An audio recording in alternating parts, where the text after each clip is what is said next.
राक्षस फिर से मांस खाने बैठता है, और जैसे ही वह फिर खाने को बैठता है उसे फिर से वही खुशबू आती है। अब राक्षस को लगा कि शायद उसका भ्रम हो और वह फिर से खाने लगता है। जब वह सब कुछ खाकर खत्म कर देता है तब भी उसे इंसान की खुशबू आती है। अब राक्षस को लगने लगा होना हो यहाँ पर जरूर कोई इंसान है जो उसे छुप कर देख रहा है, और वह धीरे धीरे कदम बढ़ाकर उसी तरफ जाता है जिस तरफ जारुल था। इधर दानवी की नींद अचानक ही खुल जाती है और उसे जारुल की चिंता सताने लगती है। वह उठकर इधर उधर देखती है तो दानव अभी तक गुफा में नहीं आया था। दानवी ने सोचा क्यों न मैं सुबह होने से पहले एक बार जारुल को देखाऊं कि वह ठीक है या नहीं, और फिर राक्षस के आने से पहले ही मैं तुरंत गुफा वापस लौट आऊंगी। यह सोचकर वह जल्दी जल्दी कदम बढ़ाकर जारुल के पास जाने लगती है। कुछ ही देर में वह भी उसी जंगल में पहुंच जाती है जिसमें जारुल और राक्षस थे। पर जैसे ही दानवी जारुल की गुफा की तरफ कदम बढ़ाती है तो देखती है कि राक्षस भी उसी जंगल में है और वह जारुल की गुफा की तरफ कदम बढ़ा रहा है। दानवी यह सब देखकर डर से कांपती। उसे लगा आज तो सब कुछ खत्म हो जाएगा, अब वह क्या करे।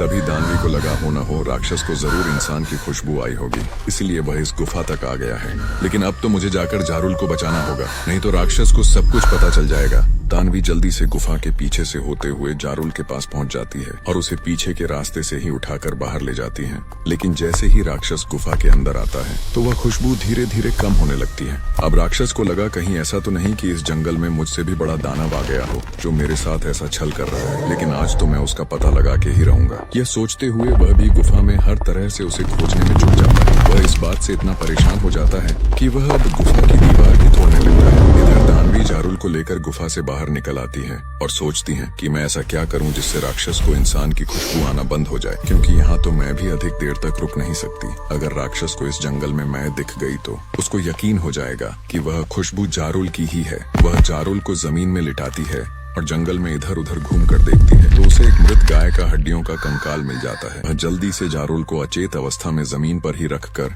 पहले उसके सारे शरीर में मिट्टी लगा देती है। उसके बाद वह जारुल को उसी गाय के कंकाल के अंदर अच्छी तरह से छुपा देती है और उस हड्डियों के कंकाल को एक गड्ढे में रख देती है। और यह सब उसने बहुत जल्दी में किया, लेकिन यह सब करने में दानवी के पूरे कपड़ों में भी मिट्टी लग जाती है, पर वह उस पर ध्यान नहीं देती और वहाँ से जितना जल्दी हो सकता था वापस गुफा लौट जाती है। राक्षस भी जब हर तरफ ढूंढकर परेशान हो जाता है तो वह भी अपनी गुफा की तरफ लौट जाता है। दानवी जैसे ही गुफा के अंदर जाती है वह पहले वाली जगह में ही बैठकर सोने लगती है। कुछ देर बाद राक्षस भी गुफा में दहाड़ते हुए अंदर आता है, पर दानवी उसकी दहाड़ सुनकर भी अनसुना किए वैसे ही सोई पड़ी रहती है। जब दानव की नजर अपनी दानवी पर पड़ती है तो वह सोच में पड़ जाता है। उसे लगा आखिर दानवी ऐसा कौन सा काम कर रही थी कि उसके सारे कपड़ों में इतनी मिट्टी लगी है। कहीं ऐसा तो नहीं कि यह किसी से मिलने गई थी और यहाँ सोने का नाटक कर रही है। दानव क्रोधित होते हुए दानवी का हाथ पकड़कर उठाकर कहता है, मुझे पता है तू सो नहीं रही है, ये सब नाटक करने की कोई जरूरत नहीं, क्योंकि मैं सब कुछ जान चुका हूँ।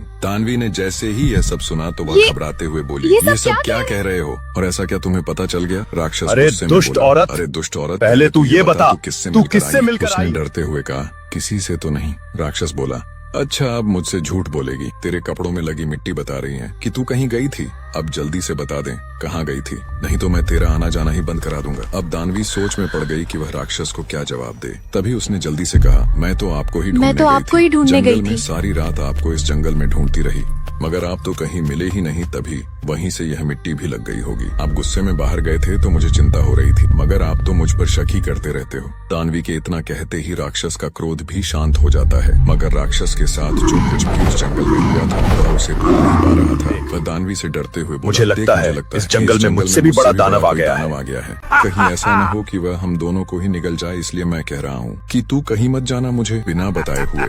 नहीं, वह तुझे भी अपने साथ ले जाएगा। हालांकि तेरे पास भी शक्तियां हैं, मगर मुझे लगता है वह हम दोनों से ज्यादा शक्तिशाली है। दानवी ने जब यह सुना तो उसे भी सच लगा, मगर वह दानव से बोली, आपको ऐसे क्यों लग रहा था? आपको ऐसे क्यों लग रहा? जो कुछ भी उस जंगल में हुआ था वह सब दानवी को बता देता है। दानवी यह सब सुनकर मन ही मन सोचकर मुस्कुराती है और कहती है, ये बहुत अच्छा मौका है कि राक्षस इन सभी चीजों में इधर ही उलझा रहे और मैं जारुल को लेकर कहीं दूर चली जाऊं। तभी दानव फिर से बोल पड़ा, मुझे लगता है हमें ये जंगल छोड़ देना चाहिए। चलते हैं जहाँ सिर्फ मैं और तुम रहे। लेकिन दानवी तो अपनी सोच में ही मग्न पड़ी थी। उसने राक्षस की बातों पर जैसे ध्यान ही नहीं दिया। राक्षस दानवी को झकझोरते हुए कहता है, बताओ क्या मैं यह सब सही सोच रहा हूँ? दानवी ने कहा, हाँ स्वामी, आप बिल्कुल सही सोच रहे हैं। हाँ स्वामी, राक्षस कहता है, तो फिर ठीक है, हम कल सवेरे ही इस जंगल के कहीं दूर चले जाएं। दानवी ने जब यह सब सुना तो हिचकिचाते हुए बोली, लेकिन हम ये जंगल छोड़कर क्यों कहीं चले जाएं? हम तो यहीं रहेंगे।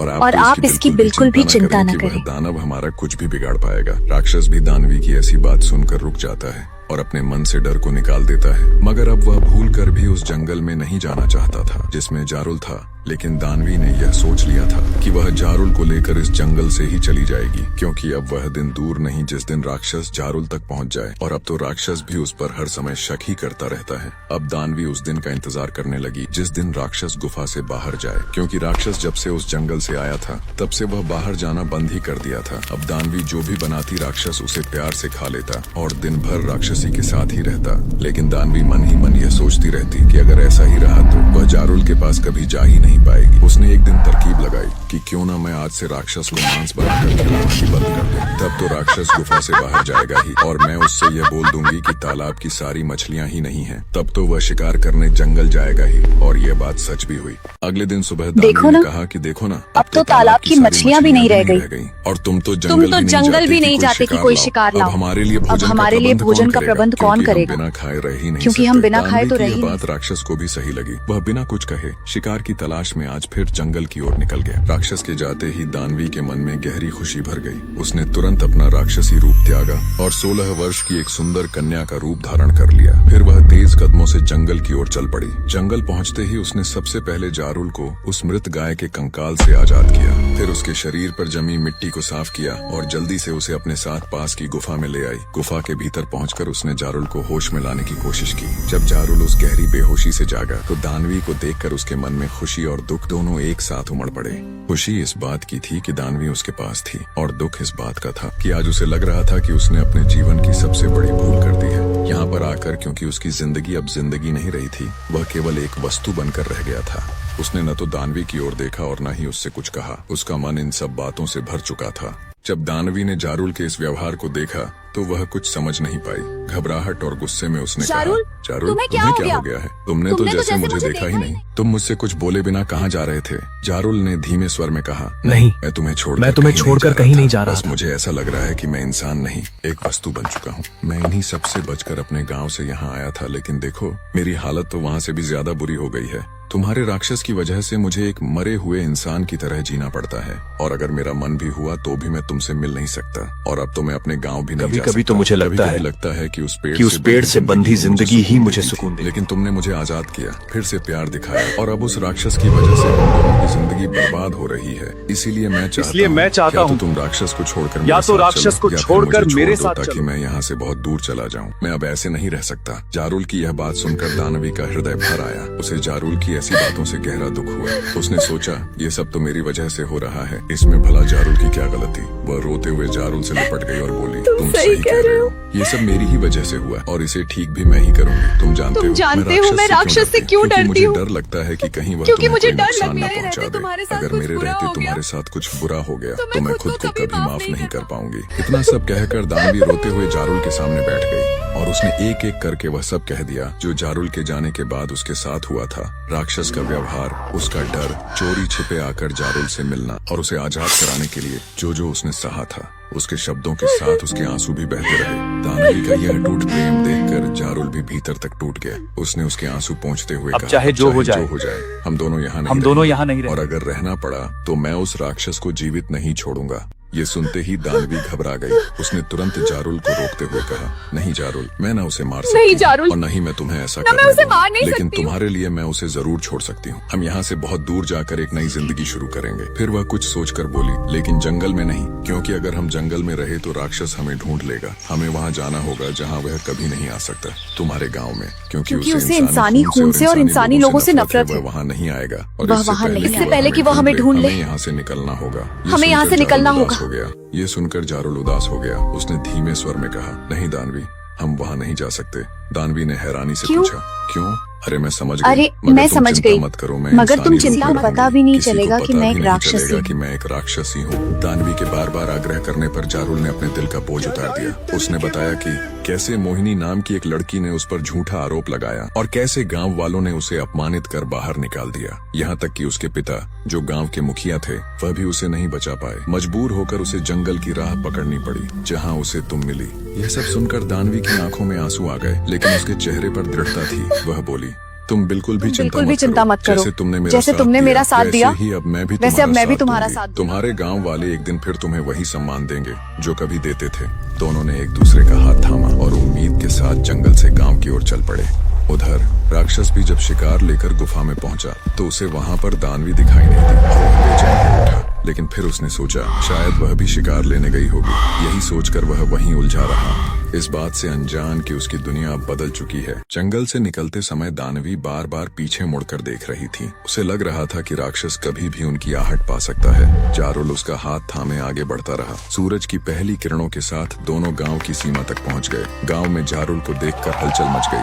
कुछ लोग उसे देखकर चौंक गए, कुछ ने नजरें फेर लीं और कुछ लोग उसे देखकर खुश हो गए। लेकिन जारुल ने किसी पर ध्यान नहीं दिया और सीधा अपने घर की तरफ चला गया, जहाँ पर उसका पिता चारपाई पर लेटा था, इसी आस में कि शायद किसी दिन जारुल उससे मिलने आए। लेकिन वह दिन शायद आज था। जारुल ने जैसे ही चौखट पर कदम रखा, उसके पिता की नजर उस पर गई और वह मारे खुशी से रोते हुए अपने बेटे जारुल को गले लगाकर उसे चूमने लगा। उसका ध्यान बिल्कुल भी तानवी की तरफ नहीं गया। तानवी भी ये सब देखकर खुश होती है। तभी कुछ देर बाद उसके पिता की नजर दानवी पर पड़ी, जो अद्भुत सुंदर थी। कोई उसे देखकर यह नहीं कह सकता था कि चेहरे के पीछे एक भयानक चेहरा छिपा था। जारुल के पिता ने खुश होकर कौन है? बेटा यह कौन है? जारुल ने बताया कि वह उसकी पत्नी है। इसके बाद उसका पिता उन दोनों को अंदर बुलाता है और पूरे मन से उन दोनों का स्वागत करता है। लेकिन कुछ ही देर बाद गांव के कुछ लोग उसके घर पहुंच गए और उन्होंने फिर से वही बात की। लेकिन इस बार उसके पिता ने बड़ी दृढ़ता के साथ कहा कि तुम चिंता मत करो, कहीं नहीं जाएगा, वो यहीं रहेगा। और इसका फैसला कल पंचायत में होगा। और इसका फैसला कल पंचायत में अपने घर जाएं। पिता के मुख से ऐसी बात सुनकर जो जारुल अभी तक अपने पिता से नफरत करता था,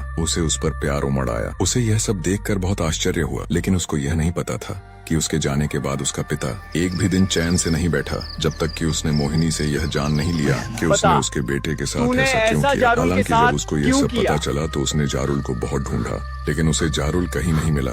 और मिलता भी कैसे जब वह खुद एक राक्षसी के साथ था। अगले दिन पंचायत बुलाई गई। मोहिनी भी वहाँ थी, लेकिन आज उसके आंखों में जारुल के खोने का पछतावा था और उसे दानवी जैसी खूबसूरत जारुल की पत्नी से भी काफी जलन भी थी। जारुल ने शांत स्वर में पंचायत के सामने अपने साथ हुए अन्याय की बात रखी। दानवी चुपचाप उसके पास खड़ी रही, साधारण स्त्री के रूप में, लेकिन उसकी आंखों में अजीब सी चमक थी। इसके बाद मोहिनी ने भी अपनी सारी चाल, जो भी उसने जारुल को पाने के लिए किया था, रोते हुए कह देती है। पंचायत मोहिनी के गुनाहों की सजा उसे सुना पाती कि तभी उसी समय जंगल की ओर से तेज हवा चली और सभी पेड़ झुकने लगे। राक्षस गांव की सीमा तक आ पहुंचा। उसने आगे बढ़ने की कोशिश की, लेकिन जैसे ही उसने इंसानी खून की गंध महसूस की, वह रुक गया। उसकी दहाड़ दूर तक पहुंची। सभी गांव वाले डर से कांप उठे। तभी दानवी आगे बढ़ी। पहली बार उसने बिना डर के राक्षस की ओर देखा। उसकी आंखों में क्रोध नहीं, केवल चेतावनी थी। राक्षस समझ गया अगर उसने एक कदम और बढ़ाया तो वह दानवी को हमेशा के लिए खो देगा। गुस्से और हार के बीच वह जंगल की गहराई में लौट गया। इधर पंचायत में सच्चाई सामने आ चुकी थी। मोहिनी का झूठ उजागर हो गया। जारुल को निर्दोष घोषित किया गया और उसके पिता की आंखों में वर्षों बाद सुकून उतरा। गांव वालों ने सिर झुकाकर उससे माफी मांगी। समय बीतता गया। जारुल और दानवी गांव में ही रहने लगे। लोग दानवी को एक सामान्य स्त्री समझते थे, लेकिन कभी कभी रात के समय लोग कहते उसके आसपास हवा अचानक बदल जाती है, उसकी आंखें अंधेरे में चमक उठती हैं। कोई नहीं जान पाया कि वह कौन है, वह इंसान है या कुछ और शायद यही उसकी पहचान थी, एक रहस्य जो प्रेम के साथ गांव में बस गया। दोस्तों, मुझे उम्मीद है कि ये एंडिंग आप सबको पसंद आई होगी और वीडियो पसंद आई हो और ऐसी कहानी और भी देखना चाहते हो तो और वीडियो के कमेंट बॉक्स में अपनी राय जरूर दें। इतना प्यार और सपोर्ट करने के लिए आप सबको दिल से धन्यवाद।